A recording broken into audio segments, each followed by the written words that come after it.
তো এইটা হচ্ছে আমার মায়ের নিউ ফোন কভার। মা অনেকদিন ধরেই বলছিল যেটাতে কিছু এঁকে দিতে, আজকে সময় পেয়ে ফাইনালি বসেই গিয়েছি।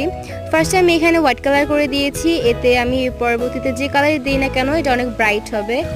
দেন আমি লাইট পার্পল দিয়েছি এবং এটার উপরে কিছু white colour and dark purple কালারের শেড দিয়ে দিয়েছি, এতে দেখতে আরও বেশি সুন্দর লাগছে।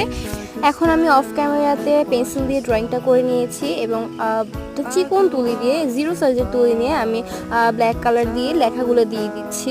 জিরো সাইজের তুলি নেওয়ার পরেও আমার এখানে চিকন করে আঁকতে অনেক কষ্ট হয়ে যাচ্ছিলো, এটা আসলে অনেক টাফ। যাই হোক, তো ফুলগুলোতে এবং চায়ের কাপগুলোতে আমি হোয়াইট কালার দিয়ে দিয়েছি। তো প্রথমে ভাবছিলাম যে আমি এখানে ব্রাউন কালার দিব, কিন্তু পার্পল কালারের সাথে না ব্রাউন কালারটা যাচ্ছিল না।